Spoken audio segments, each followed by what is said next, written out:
GSRTC નું પૂરું નામ એટલે Gujarat state road transport corporation છે. તેને ગુજરાતીમાં ગુજરાત રાજ્ય માર્ગ પરિવહન નિગમ અથવા તો ગુજરાત રાજ્ય માર્ગ વાહન વ્યવહાર નિગમ પણ કહેવામાં આવે છે. જોઈએ આગળનો નેક્સ્ટ પ્રશ્ન. ગુજરાત એસટી નિગમ એટલે કે જીએસઆરટીસી ની સ્થાપના ક્યારે થઈ હતી?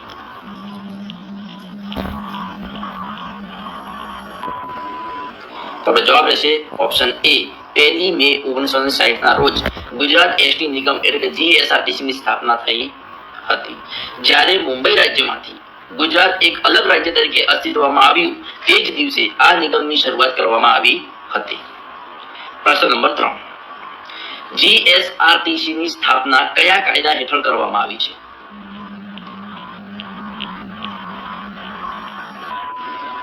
તો જવાબ છે option B road transport corporation act 1950 હેઠળ જીએસઆરટીસી ની સ્થાપના કરવામાં આવી છે. જીએસઆરટીસી ની સ્થાપના કેન્દ્ર સરકારના રોડ ટ્રાન્સપોર્ટ કોર્પોરેશન એક્ટ 1950 હેઠળ કરવામાં આવી છે અને આ કાયદાની કલમ 3 હેઠળ રાજ્ય સરકારોને પોતાના રાજ્યમાં કાર્યક્ષમ અને સસ્તી જાહેર પરિવહન સેવા પૂરી પાડવા માટે રોડ ટ્રાન્સપોર્ટ કોર્પોરેશન સ્થાપવાની સત્તા મળે છે. અને આ અંતર્ગત ગુજરાત સરકારે ગુજરાત રાજ્ય માર્ગ પરિવહન નિગમના નિયમો 1971 પણ બનાવેલા છે. જોઈએ પ્રશ્ન નંબર 4. જીએસઆરટીસી નું મુખ્ય મથક ક્યાં આવેલું છે?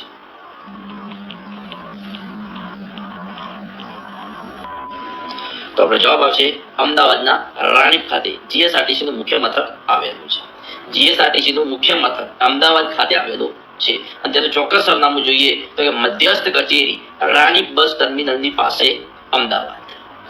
નેક્સ્ટ પ્રશ્ન નંબર 5. જીએસઆરટીસી નું સૂત્ર શું છે?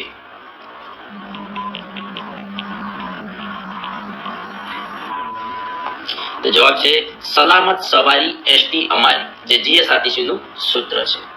જીએસઆરટીસી નું સૌથી પ્રખ્યાત અને મુખ્ય સૂત્ર એટલે સલામત સવારી એસટી અમારી છે. અને આ ઉપરાંત મુસાફરોની સુવિધા અને સેવામાં સુધારો કરવા માટે નિગમ દ્વારા અન્ય કેટલાક પ્રચલિત સૂત્રોને પણ ઉપયોગ કરવામાં આવે છે, જેવા કે મુખ્ય સૂત્ર તરીકે તો સલામત સવારી એસટી અમારી. સેવા માટેનું સૂત્ર જોઈએ તો કે વધુ બસ સારી બસ. ગુણવત્તાનું સૂત્ર જોઈએ તો કે સ્વચ્છ, સલામત અને સમયબદ્ધ. અને વિકાસનું સૂત્ર જોઈએ તો કે એસટી બસ આપણો સાથ આપણો વિકાસ. જોઈએ પ્રશ્ન નંબર 6. ગુજરાત રાજ્યની સ્થાપના પહેલા આ વિસ્તારમાં કઈ ટ્રાન્સપોર્ટ સર્વિસ કાર્યરત હતી?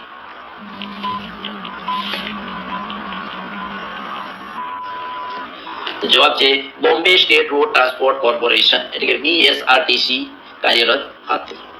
1 મે 1960 ના રોજ ગુજરાત અલગ રાજ્ય બન્યું તે પહેલા આ વિસ્તાર વિશાળ મુંબઈ રાજ્યનો ભાગ હતો અને તે સમયે આ વિસ્તારમાં મુખ્યત્વે સરકારી રોડ ટ્રાન્સપોર્ટ સેવાઓ કાર્યરત હતી, જેમાં Bombay state road transport corporation એટલે કે બીએસઆરટીસી ગુજરાતના મોટાભાગના વિસ્તારો જેમ કે ઉત્તર ગુજરાત, મધ્ય ગુજરાત અને દક્ષિણ ગુજરાત મુંબઈ રાજ્ય હેઠળ આવતા હોવાથી ત્યાં બીએસઆરટીસી ની બસો દોડતી હતી. 1 મે 1960 ના રોજ વિભાજન થતા બીએસઆરટીસી માંથી જીએસઆરટીસી ગુજરાત માટે અને એમએસઆરટીસી મહારાષ્ટ્ર માટે અલગ પડ્યા. મિત્રો એક વાત જણાવી દઉં કે સૌરાષ્ટ્ર વિસ્તાર જ્યારે અલગ સૌરાષ્ટ્ર રાજ્ય તરીકે ઓળખાતો હતો, ત્યાં નામથી ઓળખતો સૌરાષ્ટ્ર રાજ્ય તરીકે ઓળખાતો હતો અને ત્યારે ત્યાં એસએસઆરટીસી હેઠળ બસ સેવાઓ સંચાલિત થતી હતી. બાદમાં તે પણ મુંબઈ રાજ્ય અને અંતે જીએસઆરટીસી માં ભળી ગઈ. Kutch state motor transport corporation Kutch વિસ્તારમાં ટ્રાન્સપોર્ટ બોડી સ્થાનિક પરિવહન સંભાળતી હતી, જેનો બાદમાં જીએસઆરટીસી માં સમાવેશ કરવામાં આવ્યો. જોઈએ પ્રશ્ન નંબર 7. જીએસઆરટીસી ના વહીવટી માળખામાં સૌથી સર્વોચ્ચ હોદ્દો કયો છે?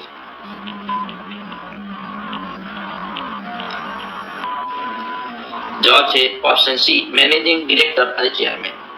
જીએસઆરટીસી ના વહીવટી માળખામાં સૌથી સર્વોચ્ચ હોદ્દો ચેરમેનનો છે. કોનો છે? ચેરમેનનો છે. પરંતુ નિગમનું રોજના તમામ કાર્યોનું સંચાલન અને વહીવટ નિર્ણયો લેવાની મુખ્ય જવાબદારી વાઇસ ચેરમેન અને મેનેજિંગ ડિરેક્ટરની છે, એટલે કે વીસી અને એમડીની છે. વાઇસ ચેરમેન અને મેનેજિંગ ડિરેક્ટરની હોય છે. અને આ પદ પર સામાન્ય રીતે સિનિયર આઈએએસ એટલે કે ઇન્ડિયન એડમિનિસ્ટ્રેટિવ સર્વિસ કક્ષાના અધિકારીની નિમણૂક કરવામાં આવે છે.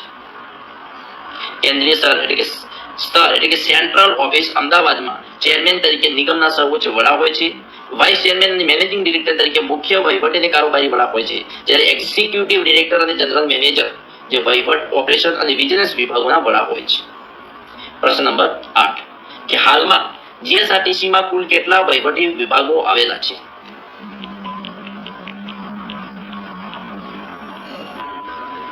તો જવાબ છે ઓપ્શન બી 16 વહીવટી વિભાગો આવેલા છે. 1 મે 1960 ના રોજ જ્યારે નિગમની સ્થાપના થઈ ત્યારે માત્ર 7 વહીવટી વિભાગો હતા અને જે સમય જતા વધીને 16 થયા છે. તો કયા કયા 16? તો કે અમદાવાદ, અમરેલી, ભરૂચ, ભાવનગર, ભુજ, ગોધરા, હિંમતનગર, જામનગર, જુનાગઢ, મહેસાણા, નડિયાદ, પાલનપુર, રાજકોટ, સુરત, વડોદરા અને વલસાડ. જોઈએ પ્રશ્ન નંબર 9 કે જીએસઆરટીસી ના સેન્ટ્રલ વર્કશોપ ક્યાં આવેલું છે? જીએસઆરટીસી ના સેન્ટ્રલ વર્કશોપ ક્યાં આવેલું છે?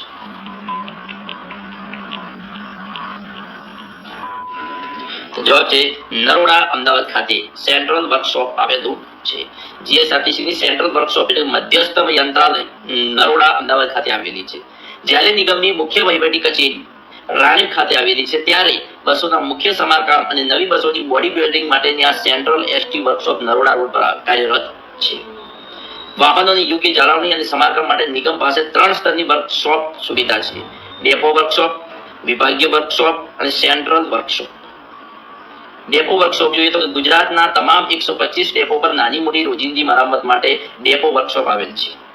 વિભાગીય વર્કશોપ એટલે કે તમામ 16 વહીવટી વિભાગોના મુખ્ય મથકો પર મધ્યસ્થ કક્ષાના સમારકામ માટે વિભાગીય વર્કશોપ આવેલ છે. અને સેન્ટ્રલ વર્કશોપ જે નરોડા ખાતે આવેલ છે તે આખા રાજ્ય સ્તરે એન્જિન રીબોરિંગ, મોટી ખામીઓનું નિવારણ અને નવી બસોનું ઉત્પાદન અને બોડી ફિટિંગ કરવા માટેનું સર્વોચ્ચ કેન્દ્ર એટલે સેન્ટ્રલ વર્કશોપ નરોડા. નેક્સ્ટ પ્રશ્ન નંબર 10 ગુજરાત એસટી નિગમની પ્રથમ બસ કયા રૂટ પર દોડી હતી?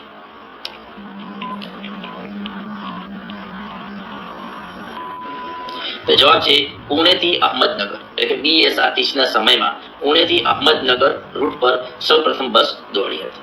તો ગુજરાત એસટી નિગમની સ્થાપના 1 મે 1960 ના રોજ થઈ હતી, પરંતુ બોમ્બે સ્ટેટ રોડ ટ્રાન્સપોર્ટ કોર્પોરેશનના સમયથી જ ગુજરાતના વિસ્તારોમાં સરકારી બસ સેવા શરૂ થઈ ચૂકી હતી અને તે અંતર્ગત ગુજરાતના ઇતિહાસમાં સૌપ્રથમ એસટી બસ 1 જૂન 1948 ના રોજ પુણેથી અહમદનગર જે હાલના મહારાષ્ટ્રમાં રૂટ પર દોડી હતી અને જે સમગ્ર સ્ટેટ ટ્રાન્સપોર્ટની પ્રથમ સત્તાવાર સફર હતી. જો ખાસ કરીને ગુજરાતના ભૌગોલિક વિસ્તાર અથવા સ્થાનિક સરકારની બસ સેવાઓ સાથે જોડાયેલા કેટલાક મહત્વપૂર્ણ રૂટ્સ વિશે વાત કરીએ તો કે પ્રથમ મ્યુનિસિપલ બસ સેવા. તો કે આઝાદ ભારતમાં સૌથી પહેલી મ્યુનિસિપલ બસ સેવાની શરૂઆત 1 એપ્રિલ 1947 ના રોજ અમદાવાદ શહેરમાં થઈ હતી, જે પાછળથી AMTS તરીકે ઓળખાય. જીએસઆરટીસી ની સ્થાપના 1 મે 1960 ના રોજ જ્યારે બૃહદ મુંબઈ રાજ્યમાંથી ગુજરાત અલગ પડ્યું ત્યારે 1767 બસોના કાફલા સાથે ગુજરાત માટે સ્વાયત્ત એસટી નિગમ અસ્તિત્વમાં આવ્યું હતું. તો વિદ્યાર્થી મિત્રો, આપણે શરૂ કરેલ સિરીઝના પ્રથમ 10 અહીંયા પૂર્ણ કરીએ છીએ. સિરીઝનો બીજો ભાગ જોવા માટે ચેનલને સબસ્ક્રાઇબ કરવાનું અને તમારા મિત્રો સાથે લિંક શેર કરવાનું ના ભૂલતા. Thanks for watching my video. આવતીકાલે ફરી મળશું નેક્સ્ટ વિડીયોમાં.